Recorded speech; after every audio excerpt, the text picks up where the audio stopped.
Un numéro à ne pas louper. Ce dimanche 2 janvier 2022, Julien Courbet présentera un numéro inédit de Capital.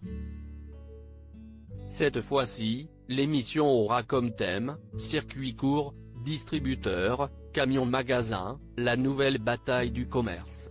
Les circuits courts présenteraient aujourd'hui entre 15 et 20% du panier alimentaire, soit le double d'il y a 10 ans.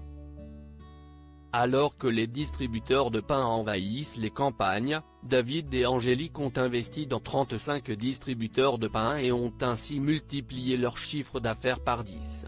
Dans l'émission, David a expliqué, « On s'impose tous les jours, on jette. Ça fait partie du jeu. Les gens, ils paient pour du pain frais, il n'est sûrement pas question qu'il ait un pain de la veille. Même si je sais que certains le font. Et ce sont ceux-là qui ont donné une mauvaise image aux distributeurs.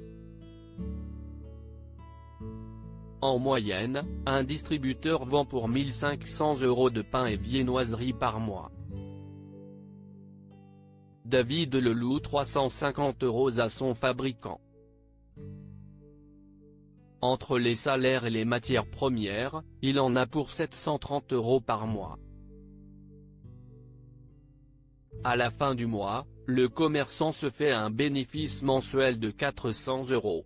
Aujourd'hui il fait plus d'1 million d'euros de chiffre d'affaires annuel, soit 4 fois plus que la moyenne du secteur. Dans ce numéro de Capital, les téléspectateurs découvriront également l'histoire de Victor, qui, pour sauver son entreprise, a décidé de vendre ses coquilles en circuit court et gagne aujourd'hui 3 fois plus d'argent. Ça a été dur, je n'avais pas les réseaux de vente que j'ai aujourd'hui. On vendait soit sucrier, soit à des marailleurs, mais le prix était aussi moins intéressant. Le prix sucrier, CIST 2,21 € les jours d'ouverture. À 2 € et on ne gagne pas notre vie, quoi, a-t-il déclaré. Une fois trié, il vend plus de la moitié de sa pêche sur le site de Pour de Bon. Ces coquilles, Victor les vend 7,50 € le kilo à la plateforme, soit 3 fois plus au minimum que ce qu'on lui propose à la criée. M6 diffuse ce soir un numéro inédit de Capital. Dans ce numéro de Capital, les camions magasins seront également mis en avant. Aujourd'hui, les Français n'ont en effet plus besoin de se déplacer pour se faire coiffer, essayer de nouvelles lunettes ou encore, faire réparer leur voiture.